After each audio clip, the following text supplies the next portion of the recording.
public defender is an attorney employed by the community and responsible for giving legal aid without cost to any person who seeks it and is financially unable to employ private counsel. It is his duty to defend those accused of crime until the issue is decided in a court of law. The first public defender's office in the United States was opened in January 1913. Over the years, other offices were opened. And today, that handful has grown to a network of lawyers cooperating to protect the rights of our clients. The case you're about to see made newspaper headlines not so long ago. The story of a man who almost killed another to keep what he wanted.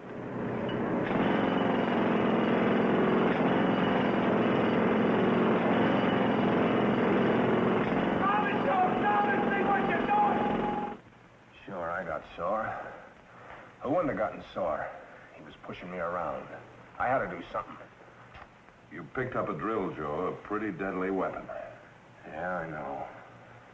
I didn't know what I was doing. The report says you tried to kill him. Well, maybe for a minute. But I never touched him with that drill. I swear I didn't. We started to fight, and the first thing I knew, there was the fire. You gotta believe me, Mr. Matthews. I can understand why Harrigan wants to frame me. But I'm not guilty, I swear it. I got a witness. No, Joe, you haven't. Well, Pete Logan was standing right there. He saw the whole thing. He can prove I'm telling the truth. I'm sorry, but Logan says that he didn't know there was a fight until after the fire. Let me see what I can do, Joe.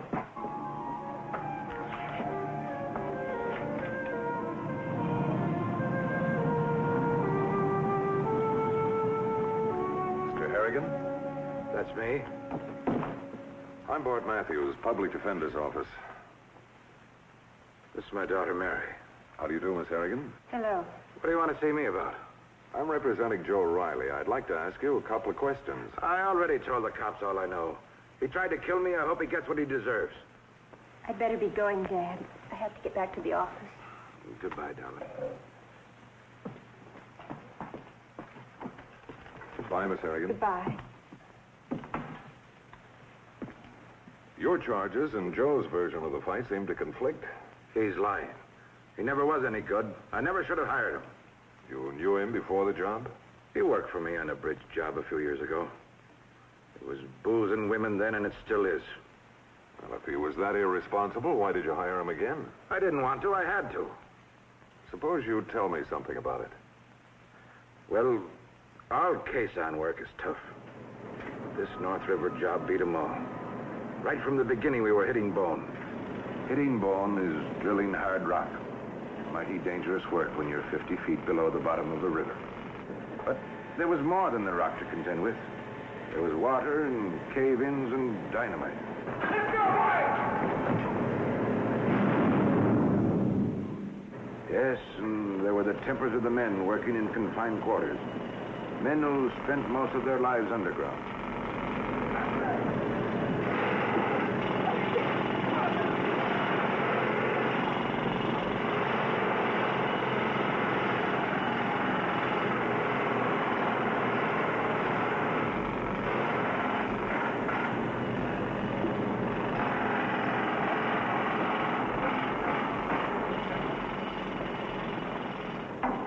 Trouble, Jim?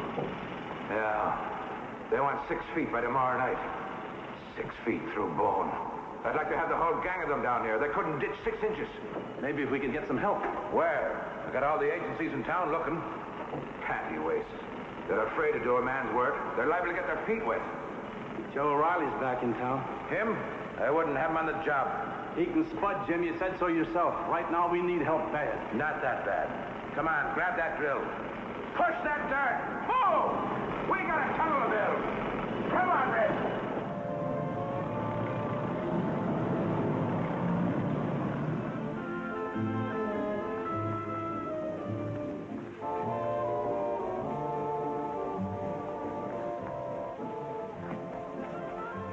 It's on me, Joe.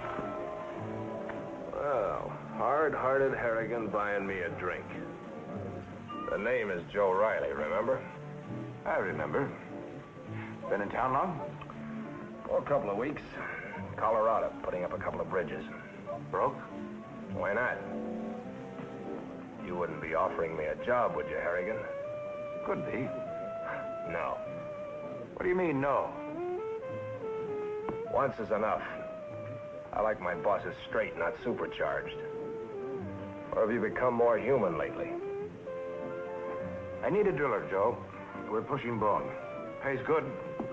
They pay better in South America. Hey, you think them senoritas would go for me? I heard you were playing poker the other night. I didn't think you cared. Oh, just trying to get you off the hook. Get who off the hook? Me or you? Sure. I owe money, but I'm not worried. That North River job you got's an 8-ball. You've been crying all over town for drillers. You buying me a drink ain't friendship. Okay, I'm in trouble. I'll pay you $1 an hour extra. You ain't in enough trouble. $2. 2.5. 7 o'clock in the morning, Joe. There'll be overtime if you've got the guts to stick it out. Well, I guess them senoritas will just have to wait.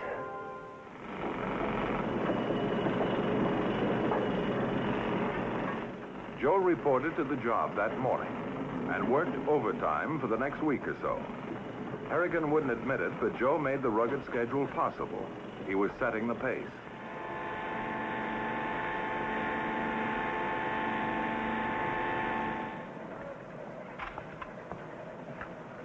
Billings? Eagle Streams today, boys. Vincent? Page? Riley? Oh. Easy come, easy go. How about you and me making it go tonight? Lay off, Riley. I can dream, can't I? Logan? Mr. Harrigan. Thank you, Devin. Hey, just a minute. Yes? Take it easy, Jim. Mary can take care of herself. Oh, there are a few things here I don't understand. The numbers. That represents the job number. Oh. And this? That's the contract number. And this one here. It's your Social Security number. Really, Mr. Riley, you did know that one, didn't you? Sure. I just wanted to talk to you. You got a nice voice. Thank you. Oh, well, just a minute. I was serious. I mean, about taking you out. But I'm sorry, but I can't. Oh, I look much better in a pinstripe suit. I'm sure you do. You must be irresistible. Just passable. There's a good show playing. We can have dinner and take it in. How about Saturday night? Hey, Riley. Well, how about it? You're being paged. Don't worry about Rockhead. He's just my boss. Rockhead happens to be my father.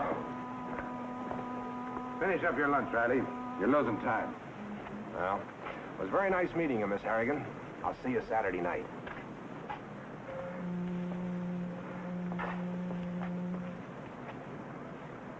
Mary, you're not going out with him, are you? I think he takes a lot for granted. Stay away from him. He's no good. He chases anything in skirts. Stop worrying about me. I bet he does look good in a pinstripe suit.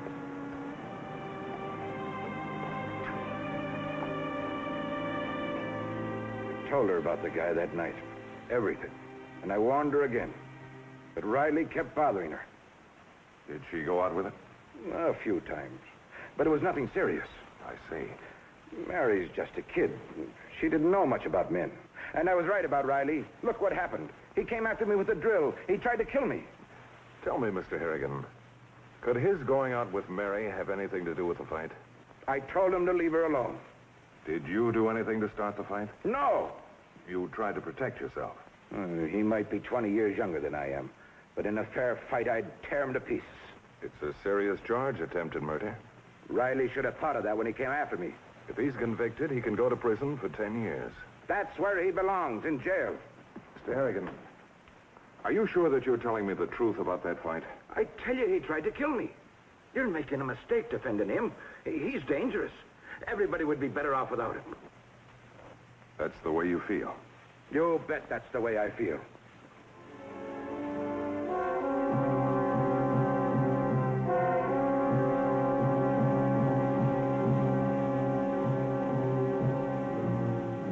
You're like a daughter to me, Mary. I hate to see you like this. I can't help it. I'm so confused. Everything will work out all right. I don't know what to believe anymore. I know it's my fault, but why did Joe have to do it? Why did it have to happen?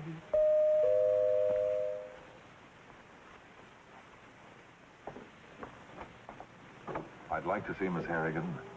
You'll have to make it some other time. Mary isn't feeling very good. It's rather important. Please, Mr. Logan, ask him to come in. I thought I answered all of your questions. I thought you did too, but now I'm not so sure. I know it's your job to defend Joe, Mr. Matthews. But how could there possibly have been any justification for what he did? He tried to kill my father. That's not Joe's story. I don't care what he told you. He couldn't have been telling the truth. Joe says that you were a witness to the whole fight. I didn't know there was a fight till after. What more proof do you need? Lots more, Miss Harrigan. It's your father's word against Joe's. Despite the testimony, I find it hard to believe that Joe is guilty. Well, you can believe what you want to. You're his attorney. I have reason to believe the way I do, Miss Harrigan.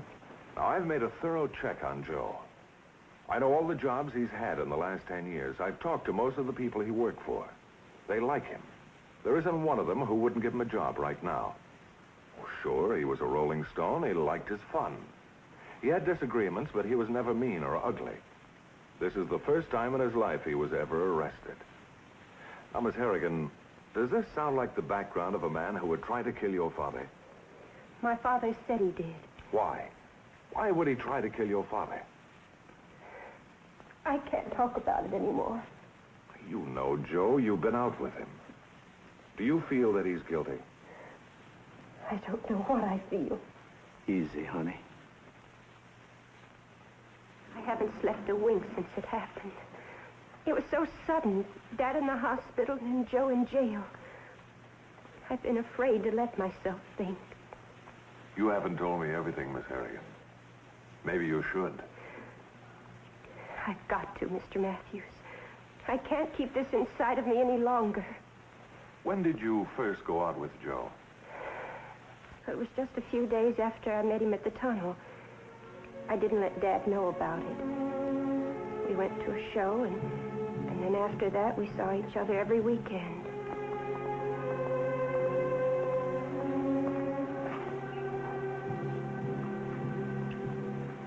No, Joe. You're thinking of your father again. I have to. I'm all he has in the world. But you gotta break away someday.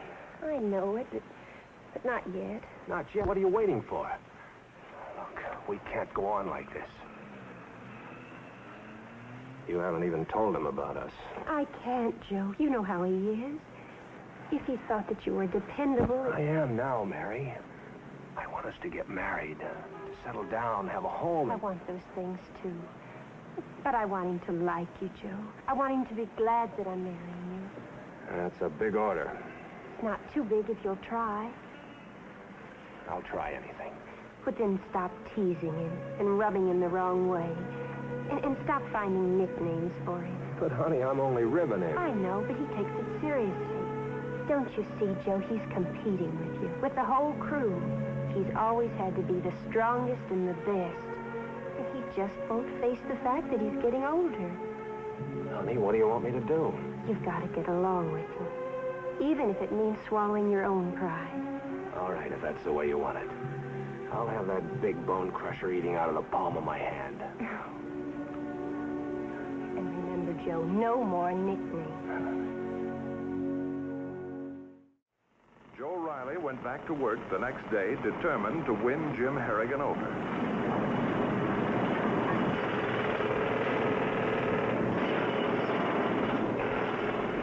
Ease off, Pete. I'll take it a while.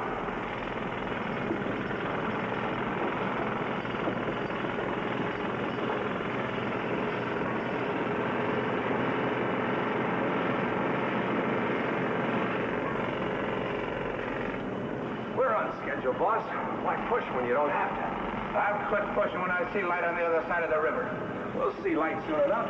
Take it slow for a change. Get back to your drilling, Riley. You're not being paid for advice.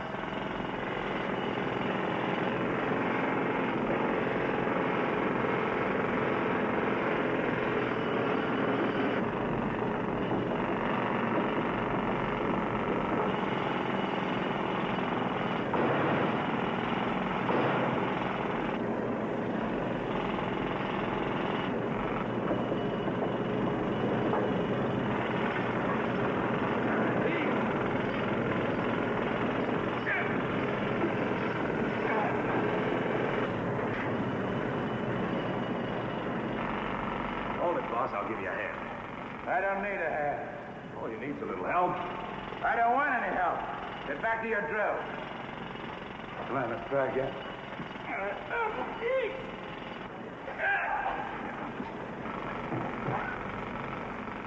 Now get this straight, Riley.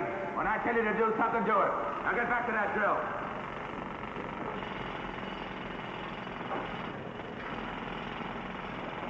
Easy, Joe. He barks a lot, but it don't hurt. That guy's impossible. There's no getting along with him. I know better. Where do you think I'd be if it weren't for him? He's kept me working all these years. I've got a home and practically a daughter when nobody else would have me. You, maybe. But no one else likes him. They break their backs. What thanks do they get? Well, maybe he don't show it, but he's loyal to those that stick. Logan, Riley, stop gabbing and get to work. Sure. He's great. Great. Joe, you shouldn't be here. Dad'll be home any minute. I don't care. I want to talk to you. What happened? Get him to like me, you said. I've been practically crawled on my hands and knees trying to help him. I've been eating dirt for a whole week, and I'm sick of it. Joe, nothing can be accomplished this way. You're angry. I got a right to be. We'll work it out some way, darling. Just be patient. You said that for the last month. Look, honey, we're getting married. You got my engagement ring, and you can't even wear it. What's the matter, Mary? Aren't you sure of me? Don't you love me? You know I do. Well, then what are we waiting for? I don't want to hurt him. Don't you see, Joe, that he loves me, too? He spent his entire life working for me. You gotta make up your mind. You can't have both of us.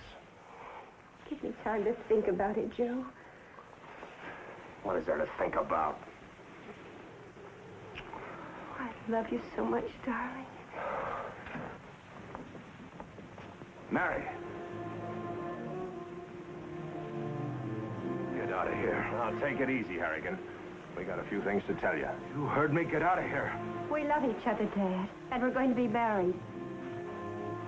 Marry him? Not while I'm around. How long has this been going on? A couple of months. Behind my back. Be calm, Jim. This is for real. You wouldn't know what that meant. I warned you. I told you to stay away from him. I told you it was never anything but booze and skirts for him, and you wouldn't listen. You listen, Dad. Joe isn't like that at all. You were wrong. If I ever catch you around this house again, I'll throw you out. If you ever try to see her again, I'll tear you apart. Now get out of here. Dad, please. I told you there was no use. You're fired, Riley. Finished. Pick up your check tomorrow. I never want to see you again.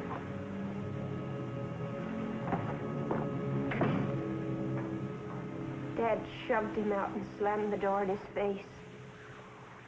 I haven't seen Joe since. I don't know what to believe, Mr. Matthews.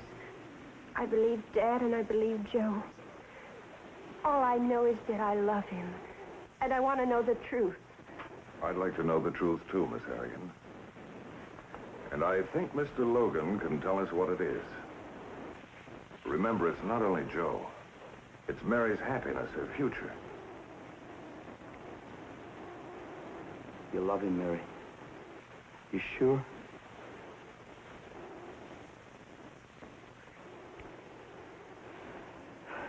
You're right, Mr. Matthews. I know what happened. I saw it. I thought Harrigan would own up. I didn't know how it was between Mary and Joe. But first, you got to understand how it is between Harrigan and me. He saved my life once. He kept me working. He's my best friend. I understand. Suppose you tell us how it happened, huh? I didn't know about the argument, so it didn't seem strange when Joe showed up for work the next morning.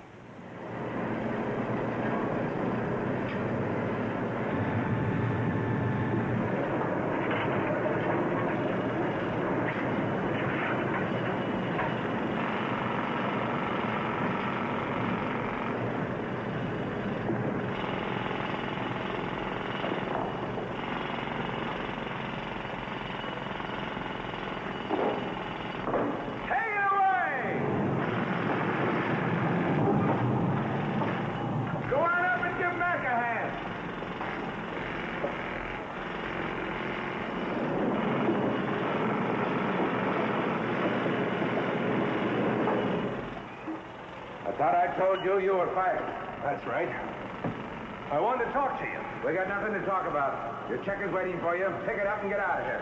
Look, Jim, we haven't got anything to fight about, especially now. You just don't understand about that. I told you I never want to see you again. Now get going. You can't split us up, no matter what you do. We're getting married. I have to throw you out? I'm hired by the week, not by the hour or the day, Harrigan. Put down that drill! Leave me alone, Harrigan. Come on, Riley. Let's see how strong you are. Don't tempt me, boss. What's the matter, Riley? Afraid? Afraid of a man twice your age? Okay, Harrigan.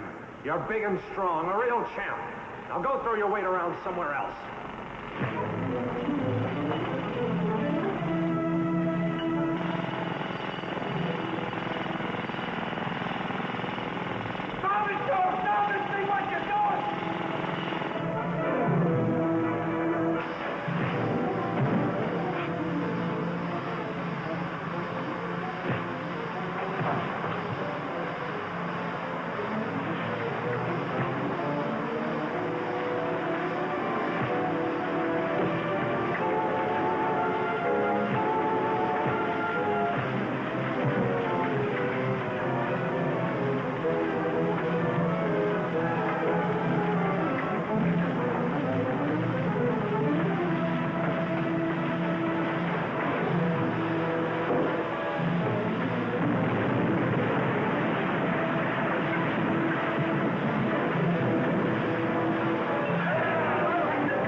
I helped him pull him out.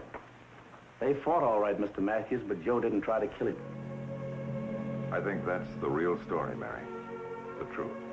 You understand, Mary? Now, I could confront your father with this testimony in court, but I think it would be better if you would straighten him out first, Mary. I'll go right away, Mr. Matthews. When can I see Joe? Soon. And he'll be glad to see you, too.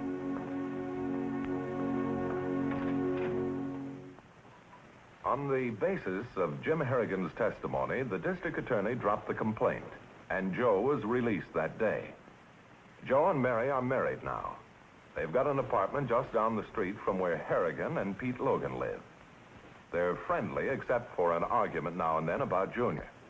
But aren't all father-in-laws that way? Now, the case you have just seen was brought to a fair and just conclusion through the efforts of a public defender. Tonight, Philip Morris salutes Public Defender Quinn M. Dickerson, Tulsa, Oklahoma, and his staff for outstanding achievement in the cause of justice.